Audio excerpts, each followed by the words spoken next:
이번에는 손해배상 청구 소송의 청구원인 작성 방법에 대해 알아볼 텐데요. 영상을 모두 시청하시면 사례를 통하여 사고로 차량 시세가 하락한 경우 손해배상 청구 소송을 할 수 있는지, 손해배상 청구 소송에서 필요한 요건이 무엇이며, 청구원인은 무엇이고 어떠한 형식으로 기재하는지, 내 주장을 입증할 증거 자료는 무엇이 있는지를 확인하여 청구원인을 작성할 수 있습니다. 그리고 샘플과 함께 영상을 시청하시면 내용들을 더욱 쉽게 이해할 수 있습니다. 자동차 추돌 사고가 일어나면 망가진 차량을 수리해야 합니다.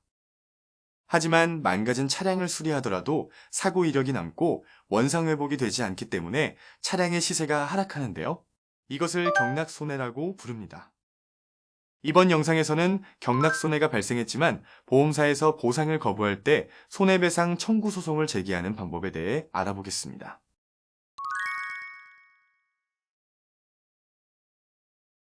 30대 여성 황모 씨는 2020년 5월 10일에 소렌토 차량을 구매했습니다. 해당 차량은 당시 출고가가 4,100만 원이었는데요. 2022년 7월 7일에 황모 씨는 중부고속도로에서 차량을 운전하던 중 교통체증으로 인해 속도를 줄였습니다. 이때 황모 씨의 차량 뒤에서 운전하던 50대 남성 구모 씨의 차량과 추돌 사고가 일어났는데요. 구모 씨가 교통 상황을 인지하지 못하고 속도를 유지하다 사고가 난 것입니다. 해당 사고는 구모 씨의 과실로 일어난 사고로 보험사 간의 합의 과정에서 황모 씨는 최종 수리비였던 1,030만 원을 보상받았는데요. 다행히 신체적인 피해는 없었지만 황모 씨의 차량은 추돌 사고로 인해 수리 후에 차량 시세가 크게 하락했고 황모 씨는 상대 측 보험사에게 경락 손해에 대한 보상을 요구했습니다. 하지만 해당 보험사는 약관에 의하면 출고 2년 이내의 차량까지만 경락 손해에 대한 보상이 가능한 것이 규정이라며 이를 보상해 줄 수 없다고 이야기했는데요. 자신의 과실이 없는 상황에도 불구하고 차량의 시세 하락에 대한 보상을 받을 수 없는 상황에 황모 씨는 해당 보험사에 손해배상 청구 소송을 제기하기로 합니다.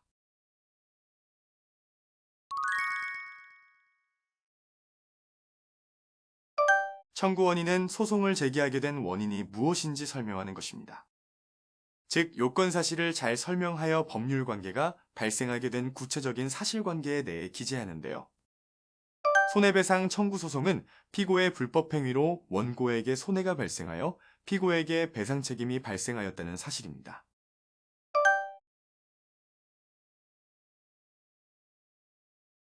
즉, 불법 행위에 따른 손해배상 청구 소송의 요건 사실은 피고의 불법 행위로 원고에게 손해가 발생하였는지입니다.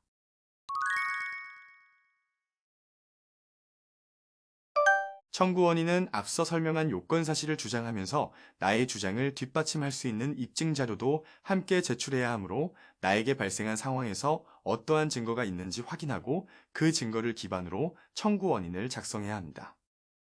우선 법률 문서는 내가 주장하는 것이 무엇인지를 간단 명료하게 작성하는 것이 중요하므로 손해배상 청구 소송에서 기본적으로 들어가야 하는 내용의 목차를 보면서 함께 작성해 보겠습니다.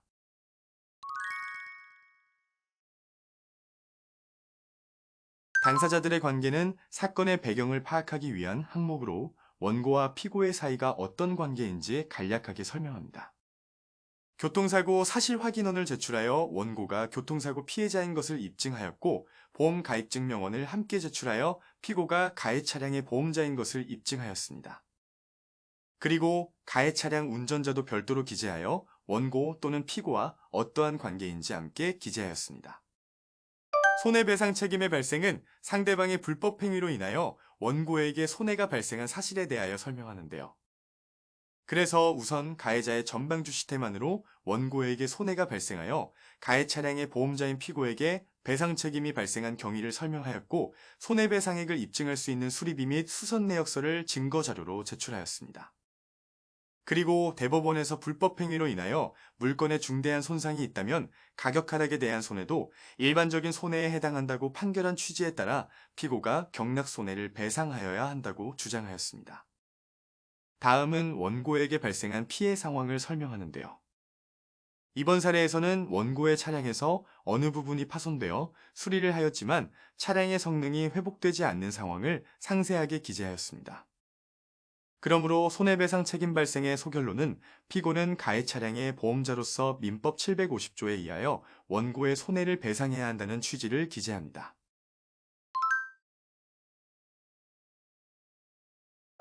다음은 원고에게 발생한 손해의 범위를 설명합니다. 이번 사례처럼 물건의 가치가 하락한 경우에는 하락한 차량의 가치에 대해 청구할 수 있으므로 손상된 차량을 감정평가를 통해 금액을 산정하여 청구하였습니다. 그러므로 소결론은 원고의 청구 금액에 대하여 손해가 발생한 날부터 민법상 이자와 소송촉진법상 법정 이유를 함께 청구한 금원을 지급하라고 기재하였습니다. 마지막으로 결론은 위에서 작성한 청구 원인의 내용에 따라 원고의 승소 판결을 구한다고 기재하여 소장을 완성합니다. 입증 방법이란 나의 주장을 입증할 수 있는 증거를 말하며 청구 원인에서 함께 기재해 주었던 증거들을 순서대로 제출합니다. 그리고 손해배상 청구 소송의 소장은 피고의 주소지 관할법원에 접수하는 것이 원칙입니다.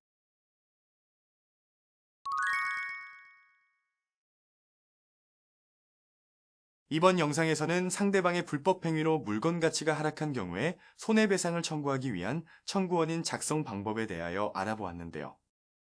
청구원인은 제목만 보아도 원고의 주장을 한 번에 파악할 수 있도록 간략한 목차와 목차에 따른 요건 사실을 정리하는 것이 중요합니다. 그러므로 피고의 불법 행위로 원고에게 손해가 발생하였고 그로 인하여 원고에게 발생한 손해배상의 범위를 입증하는 것이 핵심입니다. 그럼 여러분도 이번 영상과 샘플을 참고하여 상황에 맞는 청구 원인을 작성해 보세요.